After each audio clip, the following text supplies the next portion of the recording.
खुलुमबाय रिलाइभ निउज 24 नि स्टुडिय'आव रादाबखौ फरायदों आं प्रिया बसुमतारिया। गाहाय रादाबफोराव दङ प्रमद बर'आ गाबोन बिटिसिनि चिफ महरै समाय लागोन। भारतनि आबादारिफोरनि जांख्रिखांथाया गोख्रोंनिफ्राय गोख्रोंसिन जागासिनो दङ। आमेरिकायाव कर'नानि भेक्सिनखौ गनायथि होबाय। लरेन ज्योति गगैआ एजिपिआव हाबसिगोन। संस्कृत आरो माद्रास सोलोंथाइनि गोदान खान्थि दाबाय। दानिया आबुं रादाब।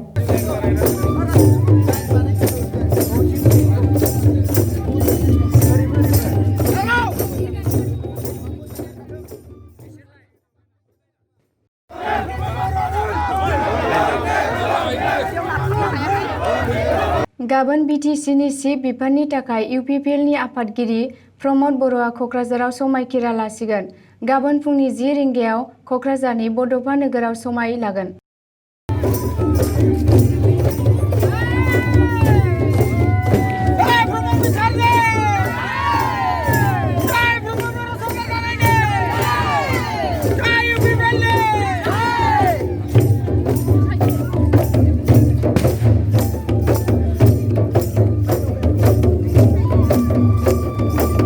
आसामनि गभर्नर जगदीश मुखिआ बिटिसिनि प्रिन्सिपाल सेक्रेटारिनिसिम लाइजाम हरबाय। गाबोननि जानो गोनां समायखिरा लानाय हाबाफारिनि थाखाय क'क्राझाराव थाग-थियारि खालामगासिनो दङ।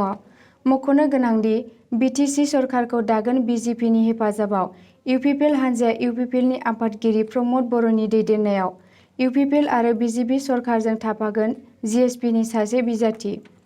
प्रमद बर'नि समाय लानाय हाबाफारियाव बिटिसिनि गुबुन गुबुन जायगानिफ्राय रायजोफोराबो बाहागो लाफैगोन।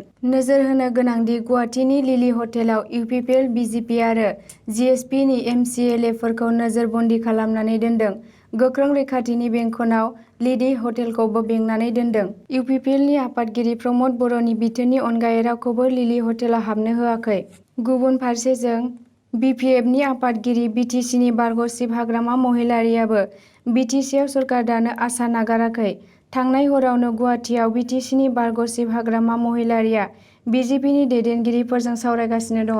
मख'नो गोनांदि बिपिएफ हान्जानिफ्राय आसाम एसेम्ब्लियाव केबिनेट बिबान लानाय मन्थ्रि प्रमिला रानी ब्रह्म, चन्दन ब्रह्म आरो रिहन दैमारिमोना आसामनि केबिनेट मिटिंआव मैया हाबफैयाखैमोन।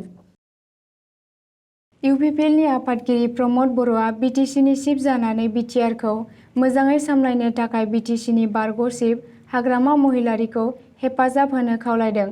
हाग्रामा महिलारी बिथाङा 17 बोसोर बिटिसि सामलायनायनि रोंग'थि गोनां हिसाबै बिथांनि मददखौ गोनांथि दं होननानै बुङो। মই হাগ্ৰামা মহিলা ডাঙৰীক আহ্বান কৰিছোঁ যে তেখেতে আমাক সহযোগ কৰক। 17 বছৰে তেখেতে ৰাজনীতি থাকিল, অভিজ্ঞ ব্যক্তি এজন, আমাক সহযোগ কৰক আৰু অহা 5 বছৰত এটা সুস্থ আৰু উন্নত সমাজ গঢ়া, অঞ্চল গঢ়াত তেখেতে আমাৰ লগত অংশীদাৰ হওক, মই সেইটোকে আহ্বান কৰিছোঁ। পৰিৱৰ্তন আহিছে, পৰিৱৰ্তনৰ কাৰণে চবেই মিলি কাম কৰিম। ৰাইজৰ উন্নয়নৰ কাৰণে কাম কৰাৰ কাৰণে ৰাজনীতিত আহিছোঁ। এতিয়া সকলো দল মিলি পেলাই আমি একেলগে চৰকাৰ গঠন কৰিছোঁ আৰু এতিয়া ভাৰত চৰকাৰৰ, অসম চৰকাৰৰ ইয়াত সহায় আছে, ভাৰতৰ প্ৰধানমন্ত্ৰীৰ ইয়াত আশীৰ্বাদ আছে। সবৰো আশীৰ্বাদ আৰু সহায় লৈ পেলাই আমি বিটিআৰ বাকী ৰাইজক উন্নতি কৰিবলৈ আগবাঢ়ি আহিছোঁ। মই সকলোকে সহযোগ বিচাৰিছোঁ কি অহা 5 বছৰত বিটিআৰ অঞ্চলৰ শিক্ষাৰ আদি কৰি সকলো সমস্যা দূৰ কৰি ভূমিৰ অধিকাৰ, বিভিন্ন অধিকাৰ প্ৰদান কৰি এটা সুস্থ সমাজ গঢ়াৰ সকলো সহায় কৰিব লাগে, মই সেইটোকে আহ্বান কৰিছোঁ। भारत हादोराव सोलिबाय थानाय आबादारिफोरनि सोमावसारनाया दिनै 19 सानाव आगान होबाय। बे सोमावसारनाया गोख्रोंनिफ्राय गोख्रोंसिन जाबोगासिनो।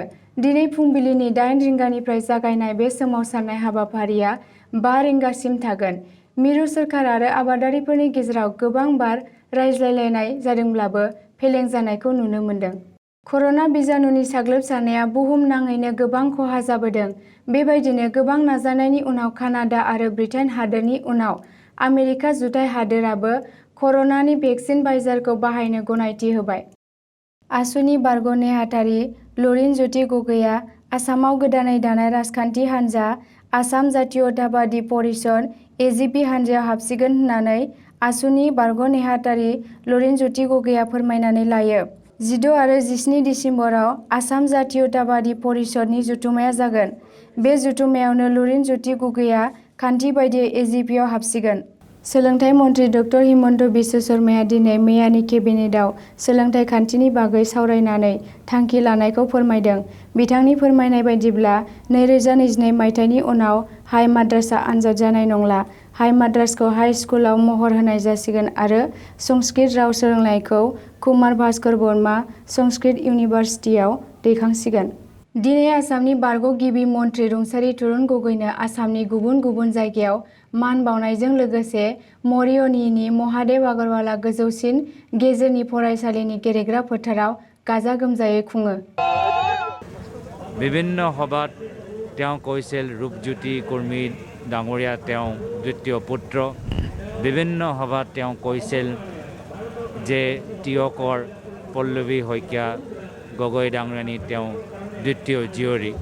সেইকাৰণে যদিও জিলা ভিত্তিক অনুষ্ঠানখিনি আমি আগতে সামৰিলোঁ, তিয়ক আৰু মৰিয়নীবাসী ৰাইজে বিশেষ এটা শ্ৰদ্ধাঞ্জলি অনুষ্ঠান বিচাৰিছিল। ৰাইজে যি মৰম শ্ৰদ্ধা আগবঢ়াইছে তাৰ বাবে মই চিৰকৃতজ্ঞ থাকিম। बाक्सा जिल्लानि सिङाव थानाय नाग्रिजुलि ओनसोलाव माखासे दुथांफोरा BPFनि सोद्रोमा सन्जय सरगयारिनि नखरजों लोगोसे माखासे नखरफोराव न' बां बुसिलाबायनायजों लोगोसे मानसिफोरखौ बुला-बुलि खालामो। जाथाया फुंनि 10 रिंगायाव जादोंमोन। जाथाय जाबाय थानाय जायगायाव पुलिस बिफाना थाब मोनफैयाखैमोन। दिनैनि रादाबा एसेनोसै, गोजोन्थों।